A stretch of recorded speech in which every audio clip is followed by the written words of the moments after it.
Hello प्यारे बच्चों, आपका स्वागत है हमारे यूट्यूब चैनल मास्टर्स अड्डा कुरमा पर और फेसबुक पेज कौशल सोनी पर।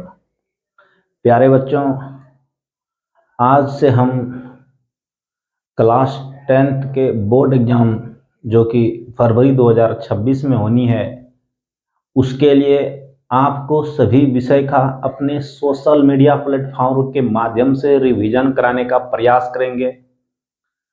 साथ ही साथ चैप्टर वाइज क्वेश्चन बैंक का भी आपके साथ डिस्कशन करेंगे, ताकि आपका विषय पर मजबूती और भी बढ़ता चला जाए, आपको विषय की समझ बहुत ही अच्छी हो जाए और बोर्ड की परीक्षाओं में जो भी प्रश्न आए उसे आप हल करने के लिए सक्षम बन जाएं।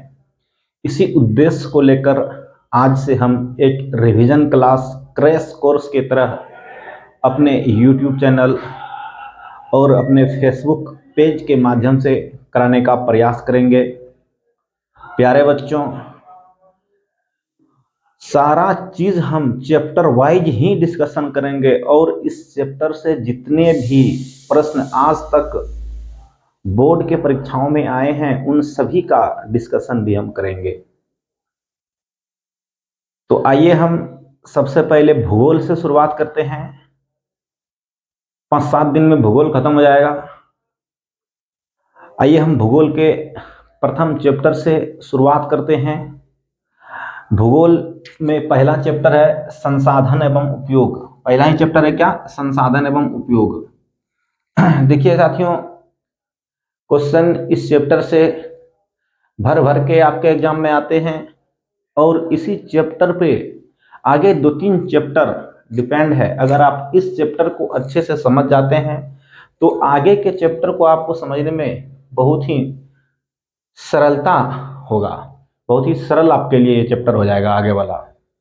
तो देखिए, पहला ही प्रश्न बनता है कि संसाधन क्या है। सबसे पहला प्रश्न यही इस चैप्टर से आता है कि संसाधन क्या है। तो संसाधन क्या है, इसको आप गौर से सुनने का प्रयास कीजिए कि मनुष्य के जीवन में जितने भी वस्तुएं प्रयोग में आती है वे सारी वस्तुएं संसाधन है। दूसरे शब्दों में अगर हम बोलें तो मानव अपने संपूर्ण जीवन काल में जितने भी वस्तुओं का प्रयोग करता है या फिर जितने भी वस्तुओं को वो अपने बुद्धि विवेक के अनुसार अपने प्रयोग के लिए तैयार करता है, वे सारी वस्तुएं संसाधन होती है। और भी सरल भाषा में इसको सुनिए कि प्रकृति में या दुनिया में पाई जाने वाली सभी वस्तुएं संसाधन है जिसका प्रयोग मानव अपने जीवन में करता है। तो मुझे आशा है कि आप समझ चुके होंगे कि संसाधन क्या है। दुनिया की समस्त वस्तुएं संसाधन होती है। संसाधन को मुख्य रूप से 2 भागों में बांटा गया है, एक है प्राकृतिक संसाधन और दूसरा है मानव जनित संसाधन। प्रश्न आता है कि प्राकृतिक संसाधन से आप क्या समझते हैं, मानव जनित संसाधन से आप क्या समझते हैं। तो पहले आइए हम प्राकृतिक संसाधन को समझते हैं। प्रकृति के द्वारा जितनी भी वस्तुएं मनुष्य को उपहार के तौर पर प्रयोग करने के लिए मिला है वे सभी वस्तुएं प्राकृतिक संसाधन हैं। जितनी भी वस्तुएं फ्री में ईश्वर के द्वारा, गॉड के द्वारा, अल्लाह के द्वारा उपहार के तौर पर आपको मिला है, जिसका आप अपने जीवन काल में प्रयोग करते हैं, वो सभी क्या है? प्राकृतिक संसाधन है। इसका जैसे हवा के लिए हम मानव को कोई पैसा नहीं देना पड़ता है। सौर ऊर्जा, जल आदि सभी क्या है? प्राकृतिक संसाधन के उदाहरण हैं। अब मानव जनित संसाधन क्या है? तो मानव ने अपने बुद्धि विवेक के अनुसार जिस वस्तु का निर्माण अपने प्रयोग के लिए किया वो सारी वस्तुएं मानव जनित संसाधन है। सीधा सा मतलब मानव जनित संसाधन का ये होता है कि मानव ने जिस वस्तु को अपने बुद्धि विवेक का प्रयोग करके बनाया उन सभी वस्तु को हम मानव जनित संसाधन बोलेंगे। उन सभी को हम क्या बोलेंगे? मानव जनित संसाधन। जैसे ये पेन, पेन भी क्या है? एक मानव जनित संसाधन है। Marker, marker, marker, board, board, जूता, चप्पल, सभी क्या है? मानव जनित संसाधन है, क्योंकि इसे मानव ने अपने प्रयोग के लिए अपने बुद्धि विवेक के अनुसार इसका निर्माण किया है। ऐसा नहीं है कि संसाधन के सिर्फ दो ही प्रकार हैं, प्राकृतिक संसाधन और मानव जनित संसाधन। संसाधन का वर्गीकरण हम निम्नलिखित आधार पर भी कर सकते हैं। मेरा पहला आधार है उत्पत्ति के आधार पर। उत्पत्ति का मतलब होता है कि कैसे ये संसाधन आया। तो उत्पत्ति के आधार पर संसाधन को दो भागों में बांटा गया है, एक जैव संसाधन, दूसरा अजैव संसाधन। प्रश्न आता है कि जैव संसाधन क्या है, या जैव संसाधन से आप क्या समझते हैं? अजैव संसाधन क्या है, अजैव संसाधन से आप क्या समझते हैं? तो आइए हम समझते हैं। अगर प्रश्न यही आ जाए 2 नंबर में, 3 नंबर में कि जैव संसाधन क्या है, तो आप क्या बताइएगा? जैव संसाधन क्या है? इसके लिए ध्यान से जरा सुनिएगा। जैव संसाधन ऐसा संसाधन जिसकी प्राप्ति हमें जैव मंडल से होती है। ऐसा संसाधन जिसकी प्राप्ति हमें जैव मंडल से होती है। दूसरे शब्दों में अगर बोलें तो ऐसा संसाधन जिसकी प्राप्ति हमें जीवों से होती है। जिस संसाधन में सजीवों के सभी लक्षण मौजूद होते हैं, उसी संसाधन को हम जैव संसाधन कहते हैं। ऐसा संसाधन जिसकी प्राप्ति जैव मंडल से होती है, जीवों से होती है, इसमें सजीवों के सभी लक्षण पाए जाते हैं, उसी संसाधन को हम कैसा संसाधन कहेंगे? जैव संसाधन कहेंगे। जैसे मानव, मानव, जानवर, जानवर, पेड़ पौधे, ईटीसी, ये सभी कैसा संसाधन है? जैव संसाधन। नेक्स्ट हमारा है अजैव संसाधन। उत्पत्ति के आधार पर संसाधन के दूसरे प्रकार हैं अजैव संसाधन। अजैव संसाधन क्या है? ऐसा संसाधन जिसकी प्राप्ति हमें निर्जीवों से होती हो, उसी को हम अजैव संसाधन कहते हैं। ऐसा संसाधन जिसकी प्राप्ति हमें निर्जीवों से होती है, उसको हम अजैव संसाधन कहते हैं। अब देखिए, उपयोगिता के आधार पर संसाधन के प्रकार। उपयोगिता किस प्रकार से हम वस्तुओं का, चीजों का प्रयोग करते हैं, उस आधार पर संसाधन के प्रकार। उस आधार पर हमारा पहला संसाधन होता है नवीकरणीय संसाधन। प्रश्न पूछता है कि नवीकरणीय संसाधन क्या है? यह नवीकरणीय संसाधन से आप क्या समझते हैं? देखिए, नवीकरणीय संसाधन क्या होता है? ऐसा संसाधन जिसका प्रयोग मानव बार बार करे तो पर भी वो संसाधन समाप्त ना हो, इसी संसाधन को हम नवीकरणीय संसाधन कहते हैं। दूसरे शब्दों में अगर बोला जाए कि एक ऐसा संसाधन जिसका बार बार प्रयोग करने के बाद भी वो समाप्त ना होता हो, जिसकी पूर्ति पुनः हो जाती हो, ऐसी संसाधन को हम क्या बोलेंगे? नवीकरणीय संसाधन। मतलब बार बार प्रयोग करने के बाद भी जो संसाधन समाप्त ना हो और इसका आपूर्ति पुनः हो जाए, स्वतः हो जाए, उसी को हम क्या बोलेंगे? नवीकरणीय संसाधन।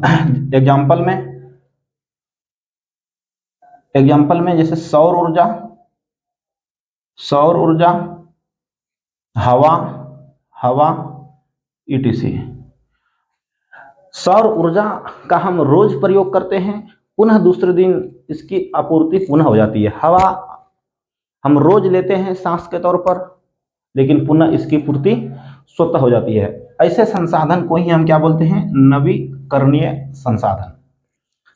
उपयोगिता के आधार पर हमारा दूसरा संसाधन होता है अनवीकरणीय संसाधन।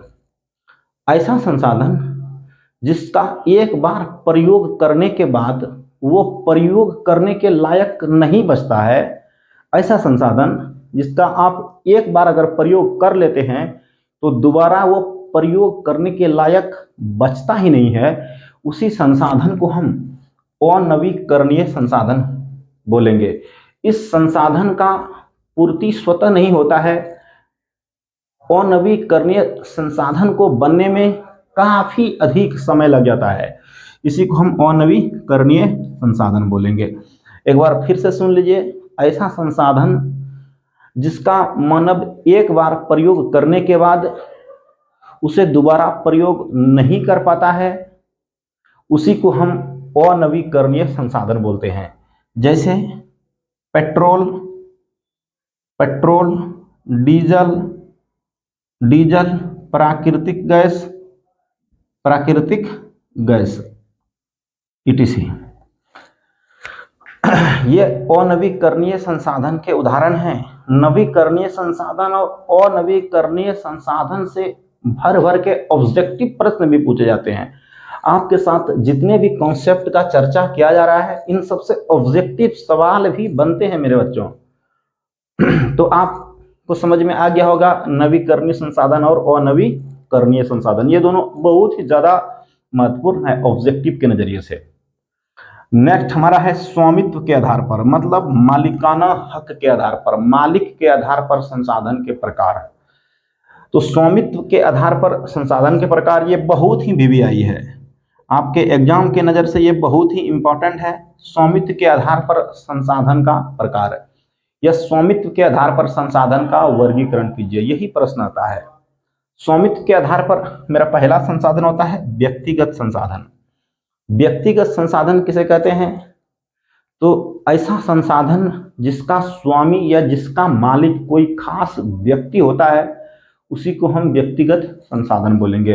व्यक्तिगत संसाधन ऐसा संसाधन होता है जिसका मालिक कोई खास व्यक्ति होता है, उसी को हम व्यक्तिगत संसाधन बोलते हैं। एग्जाम्पल में जैसे आप कुआं को ले लीजिए, कुआं, कुआं, बगीचा, बगीचा, ईटीसी आदि, ये सभी व्यक्तिगत संसाधन के उदाहरण हैं। स्वामित्व के आधार पर हमारा दूसरा संसाधन होता है सामुदायिक संसाधन। सामुदायिक संसाधन क्या है? सामुदायिक संसाधन हम उस संसाधन को बोलेंगे जिसका उपयोग किसी खास समुदाय के द्वारा किया जाता है, यह व्यक्ति के समूहों के द्वारा किया जाता है।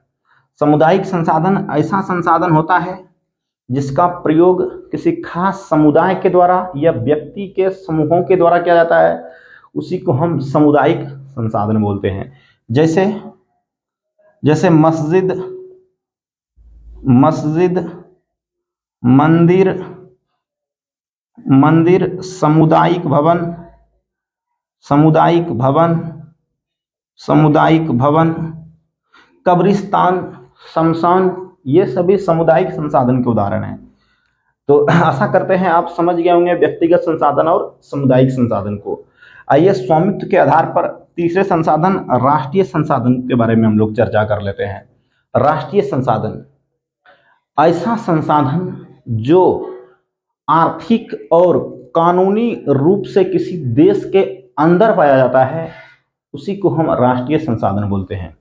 ऐसा संसाधन जो आर्थिक और कानूनी रूप से किसी देश के अंदर पाया जाता है, उस संसाधन को हम राष्ट्रीय संसाधन बोलेंगे।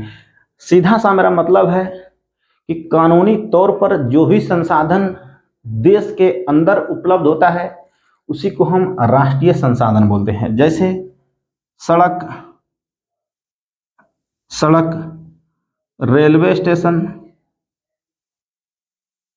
रेलवे स्टेशन आदि, ये सब क्या है? हमारा राष्ट्रीय संसाधन के उदाहरण है। हमारा स्वामित्व के आधार पर अगला है अंतर्राष्ट्रीय संसाधन। अंतर्राष्ट्रीय संसाधन क्या होता है? अंतर्राष्ट्रीय संसाधन प्यारे बच्चों, हम उस संसाधन को बोलेंगे जिसका देखरेख या जिस पर नियंत्रण अंतर्राष्ट्रीय संस्थाओं के द्वारा किया जाता है।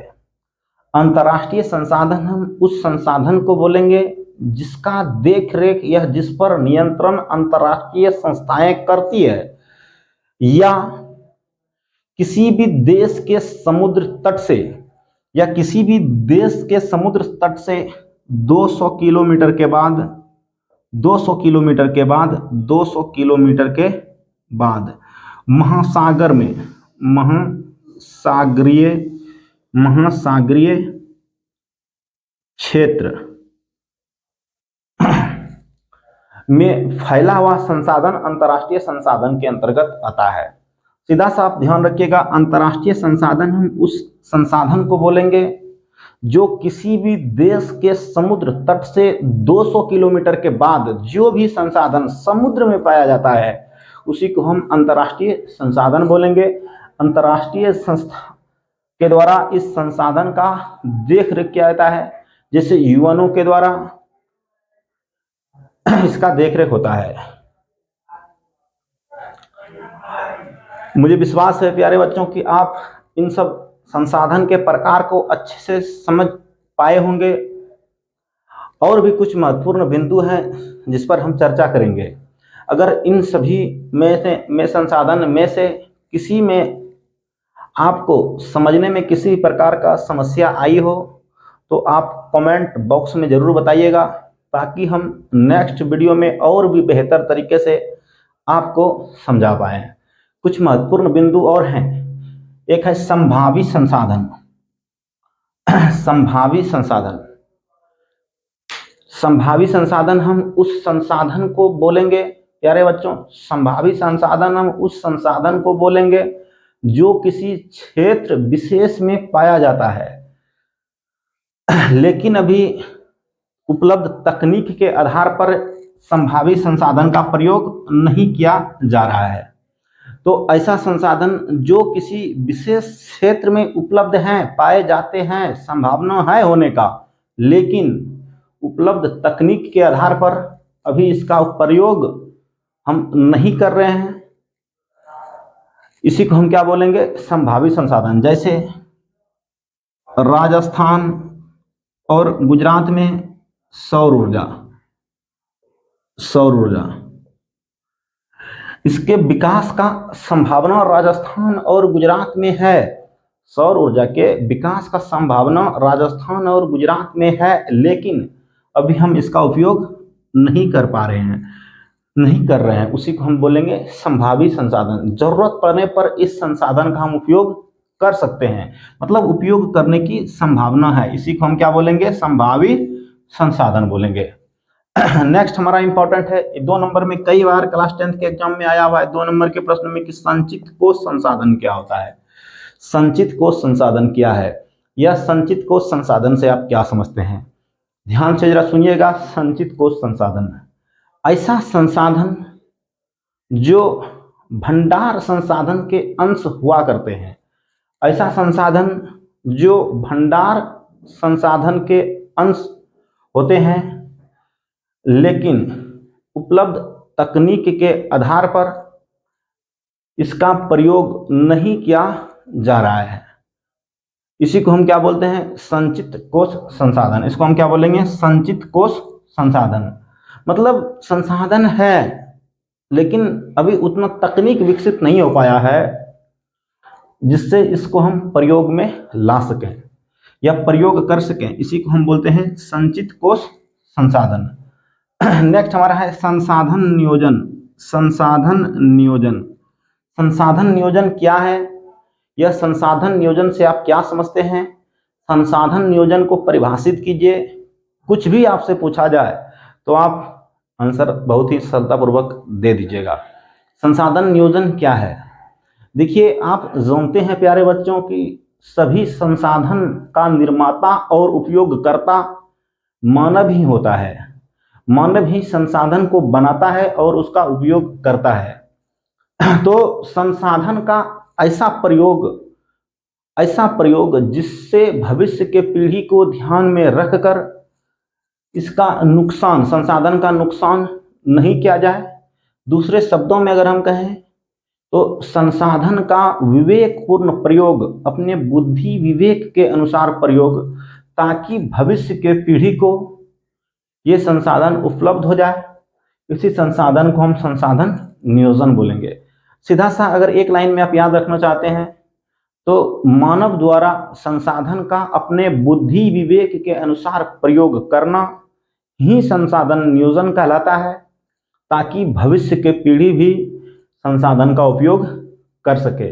इसी को हम संसाधन नियोजन कहते हैं। साथियों, जितने भी महत्वपूर्ण बिंदुओं का आपके साथ हमने आज चर्चा किया, इनमें से किन्हीं को भी अगर आपको समझने में कोई समस्या हुआ होगा तो आप कमेंट बॉक्स में ज़रूर बताइएगा, ताकि हम आपके उस समस्या का निदान नेक्स्ट वीडियो के माध्यम से करेंगे।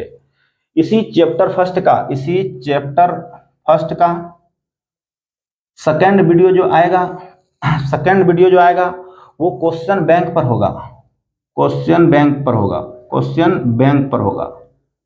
इस चैप्टर से जितने भी प्रश्न आज तक बिहार बोर्ड की परीक्षाओं में पूछे गए होंगे, चाहे वो ऑब्जेक्टिव हो, सब्जेक्टिव हो, 2 नंबर वाले हो, 5 नंबर वाले हो, सभी का डिस्कशन हम नेक्स्ट वीडियो में करेंगे।